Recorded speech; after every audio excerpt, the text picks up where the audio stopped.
Between 1947 and 1953, Yugoslavia poured some $53 million, a staggering sum, into the pursuit of an atomic bomb.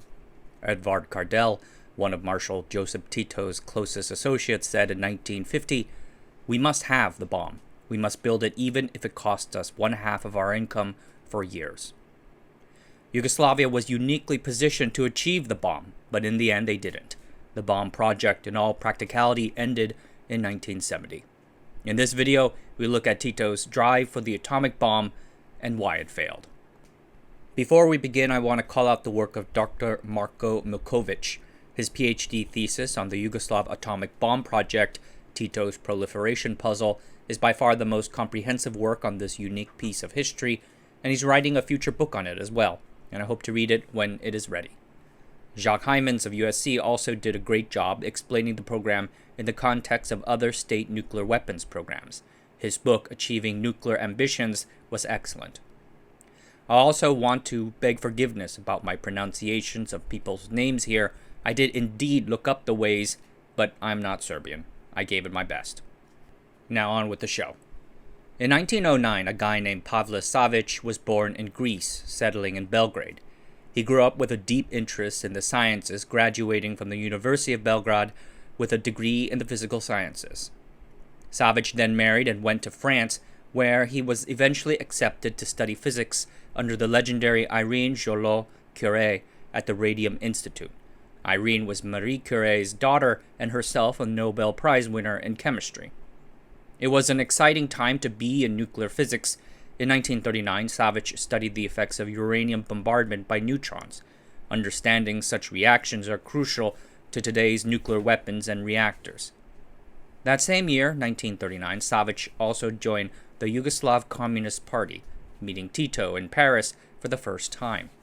Shortly afterwards, World War II broke out. The Radium Institute ended their work, and France sent Savić back to his home country, where he joined the Yugoslav partisans. As one of the few physicists with practical overseas experience in physics, Tito valued him.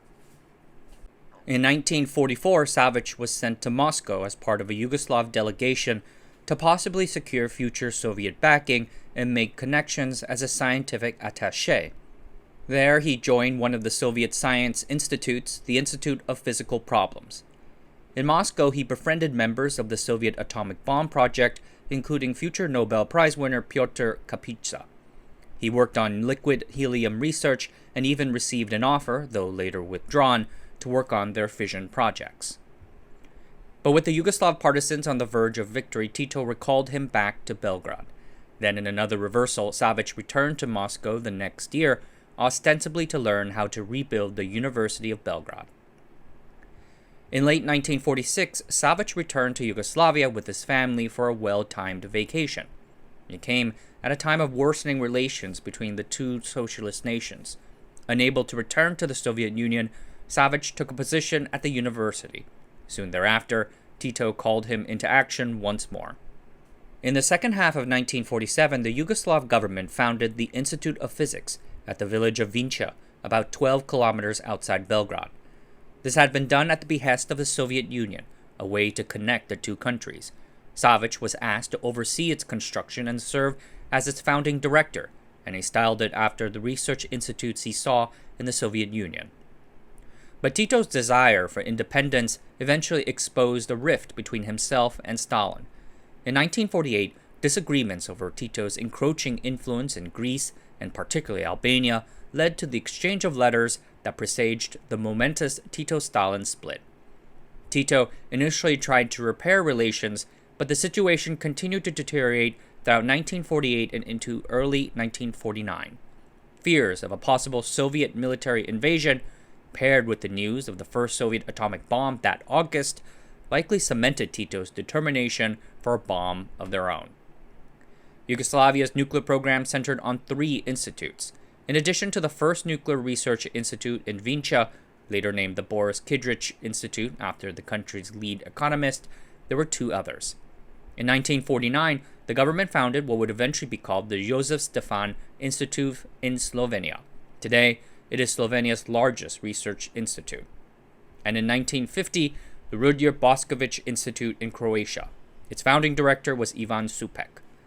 Supek was quite special, a talented physicist who trained under Werner Heisenberg himself, but also boasting formidable anti-fascist credentials built up while working with the Yugoslav partisans during the war.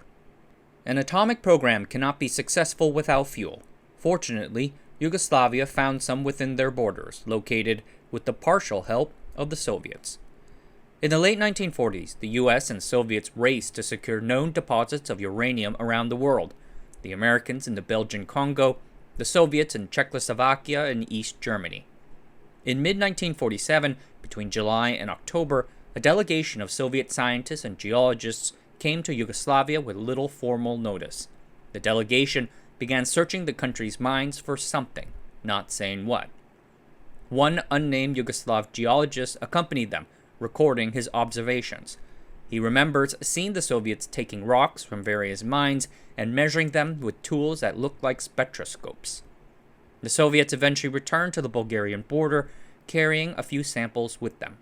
It did not take long for the Yugoslavs to realize what happened. Soon after, they discovered autunite, a weak uranium ore, near a Serbian city called Prokuplje. Lacking technical help from either the Americans or Soviets, the search for uranium was aided by dozens of Germans working in Yugoslavia. They were either brought in as part of reparations for the war, or secretly spirited in from Soviet-dominated Berlin by the Yugoslav Secret Police, the UDB. The Germans' efforts helped produce the equipment to detect radioactivity, measure magnetic signals in Yugoslav mines, produce maps, and refine uranium ore. Such technologies were incredibly secret and needed to be developed from scratch. In addition to the autunite, they found larger deposits in eastern Serbia near the village of Kalna. The UDB began building a mining complex in the area. The weapons program was supervised by Tito's security head Alexander Ranković. Reserved but fiercely loyal to Tito, Ranković led the aforementioned UDB, or Yugoslav Secret Police, making him perhaps the country's third most powerful man. His role overseeing the Yugoslav weapons program echoed that of Lavrenti Beria, the Soviet secret police head who ran the Soviet atomic bomb program. The UDB's oversight of the atomic bomb program, coming in the wake of the Tito-Stalin split, lowered a veil of secrecy, compartmentalization, and paranoia over the program. Participants were chosen not for their expertise, but rather their loyalty to communist ideals. Despite this veil of secrecy, the UDB helped provide a flow of literature and equipment that otherwise would not have been available. The secret police was also very good at mobilizing labor, forced or otherwise, for mining, construction, whatever was needed. This continued throughout the program's existence. To train the Institute's first generation of technicians and make the shopping list for acquisition by the UDB, Savić recruited a Dutch nuclear physicist named Robert J. Wallen to Vinča. Wallen, a French Communist Party member, stayed until 1954 and helped get the program off to a good start. In 1952, the renowned Norwegian nuclear physicist Gunnar Randers visited the Yugoslav Nuclear Institutes. He praised them for high quality and fast progress in such a short period of time. At the time, it staffed over 80 scientists and technicians engaged in physics, chemistry, biology, and math work. The Tito-Stalin split placed Yugoslavia in a new geopolitically important position between the East and the West. They leveraged this to benefit handsomely from both sides. Western transfers to Yugoslavia helped revitalize the ruined economy. There were economic and technology transfers in cars, electronics, and health equipment. I discussed a few of these in prior videos. In addition to these, there were transfers in the nuclear sciences. In late December 1953, U.S. President Eisenhower gave his Atoms for Peace speech at the United Nations. It and the initiative that followed sought to promote the peaceful use of atomic energy around the world. I discussed Atoms for Peace in a prior video about India's nuclear weapons program. In that video, I noted how it helped accelerate India's progress towards nuclear weapons. Once top secret equipment and know-how were now available for acquisition. The Americans, Soviets, and the British competed to offer the most nuclear aid and guidance to their key allies and gain political influence in doing so. Most Atoms for Peace participants lacked the development, talents, or infrastructure to accept aid. But that was not the case with Yugoslavia. They were already uniquely well along on domestic nuclear development, which combined with their special geopolitical place made them a valued target. When the Intergovernmental Nuclear Research Organization CERN was founded in 1954, Yugoslavia was invited to join as one of the 12 founding members, an indication of their valued status within Europe. Then, in September 1955, the Americans came to Belgrade and put on an exhibition on nuclear power at the Zagreb International Trade Fair, one of the first such in a communist country. But then the Soviets swooped in. Relations had warmed after Stalin's death in 1953 and Nikita Khrushchev's subsequent rise.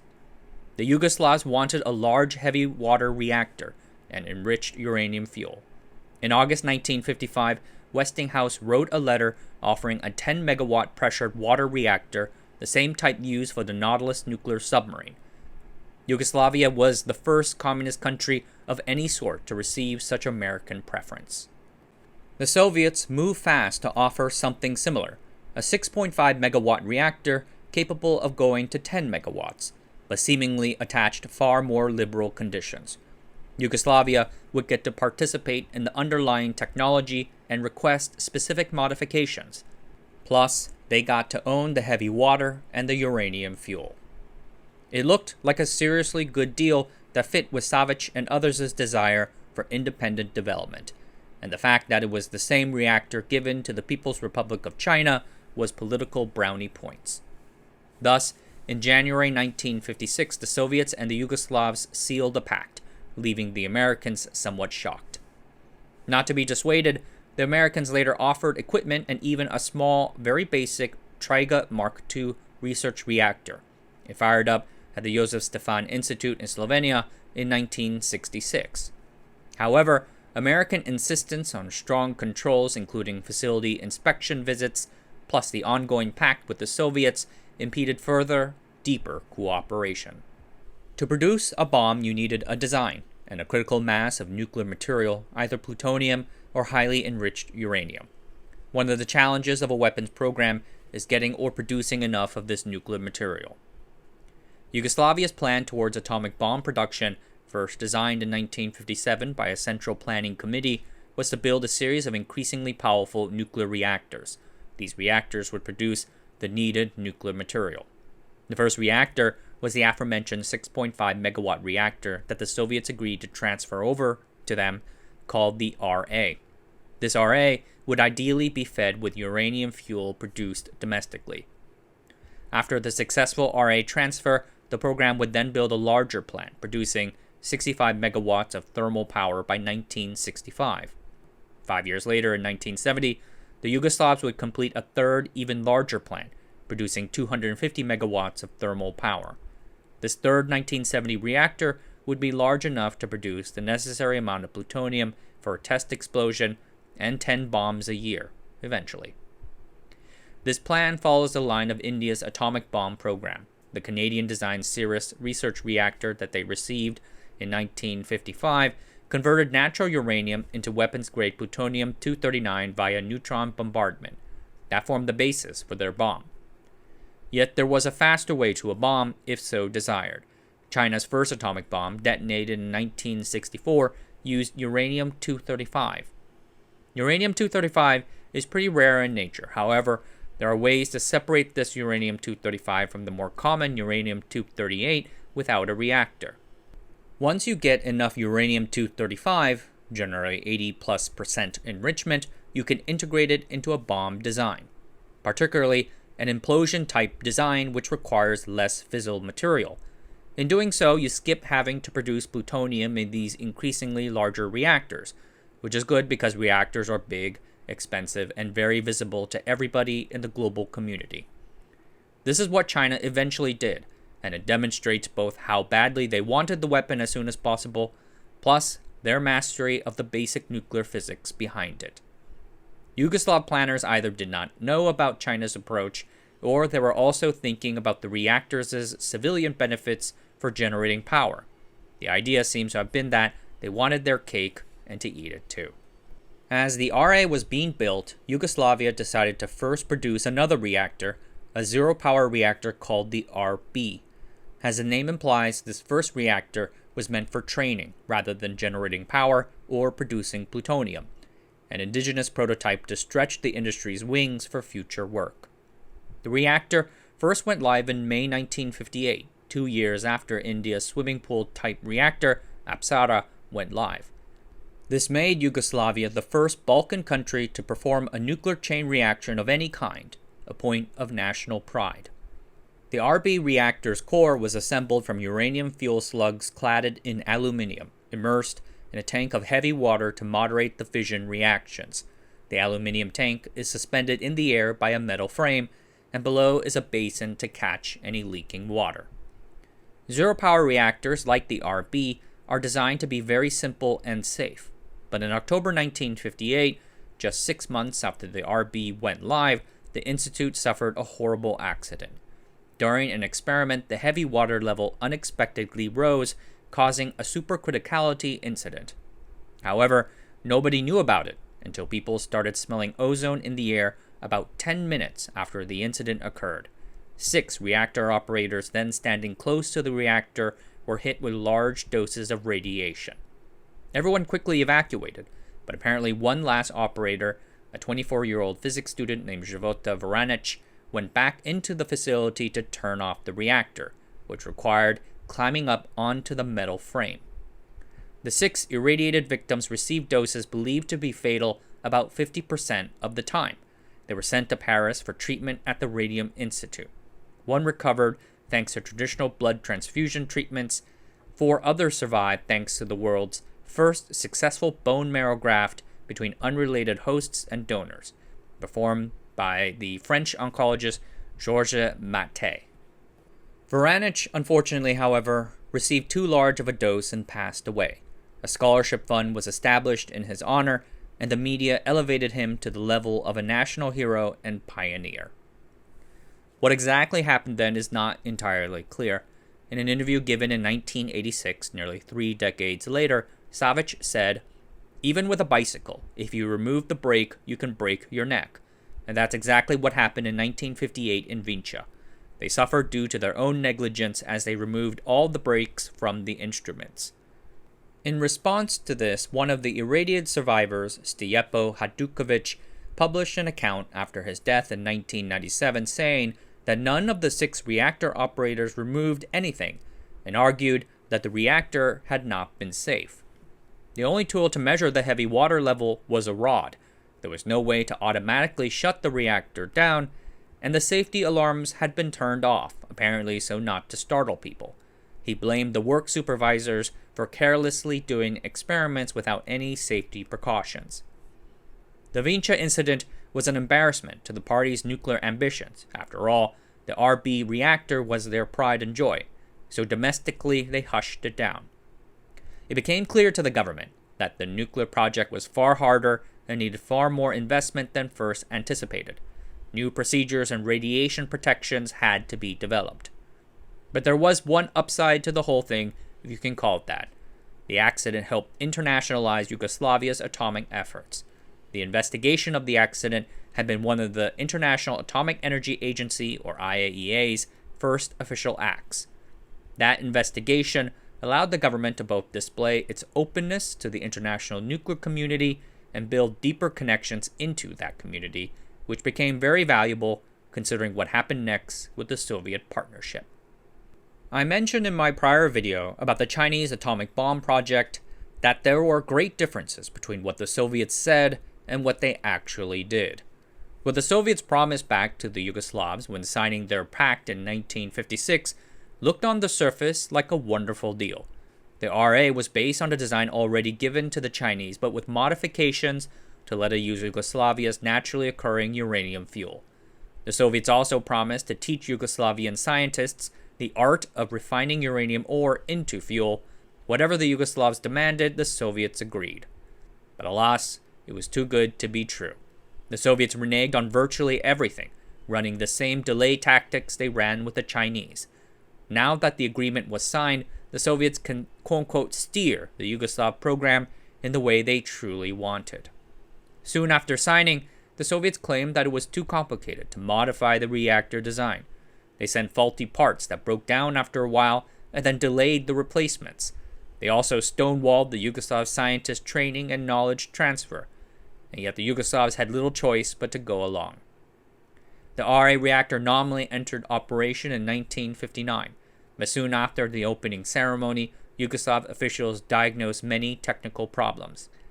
Worse yet, nobody knew how to fix the reactor's problems because nobody knew actually how it worked, because the Soviets did such a terrible job, or a great one, depending on your perspective, of transferring knowledge on its inner workings. So, the RA reactor sort of just meandered on until 1984, when it was shut down. Then in 2002, it was decommissioned with its highly enriched uranium fuel sent back to Russia. The RA reactor remains in Vinča, and all in all, the Soviet-Yugoslav cooperation from 1955 to 1959 had been a waste of time and resources. In the early 1960s, Tito decided to halt the atomic weapon program. Tito ran Yugoslavia with a great deal of flexibility, adapting to changing geopolitical circumstances as necessary. And circumstances had indeed changed, especially after Stalin's death in 1953. Stalin's passing largely ended the threat of a Soviet military invasion. Without that overhanging him, Tito began to realize that the risks of having an active atomic bomb project outweighed its benefits. Dr. Marko Miljković at the Institute of Economic Sciences in Belgrade wrote about how nuclear proliferation presented a potential risk to Yugoslavia's independence. West Germany and Italy both wanted the bomb. If such a thing ever happened, then Yugoslavia would be surrounded by nuclear-armed powers, destabilizing Tito's regime even if they achieved the bomb themselves. So the country plunged into non-proliferation efforts. They became one of the leading countries alongside India in promoting global nuclear disarmament. So it would be a bit hypocritical and wasteful to be promoting all that while also spending huge sums on secretly developing a bomb. In 1961, Yugoslavia withdrew from CERN, and around that time, Dragoslav Popović, a high-ranking member of the nuclear program, recalls Alexander Ranković being ordered, probably by Tito himself, to freeze the atomic weapons program. But that was not the end. Despite the freeze and the unproductive Soviet partnership, the Yugoslav atomic program continued putting the pieces together. Miljković theorizes that Ranković agreed to the freeze order from Tito on the surface and slashed its budget, but Ranković continued driving towards a possible weapon under the guise of civilian development. Progress was made through various efforts. Significantly, there were research and training collaborations with Norway. In the 1950s, Norway was a world leader in nuclear energy technology and the sixth country in the world to build a nuclear reactor. Norwegian and Yugoslav researchers shared political viewpoints and knew each other very well personally, frequently consulting on technical issues.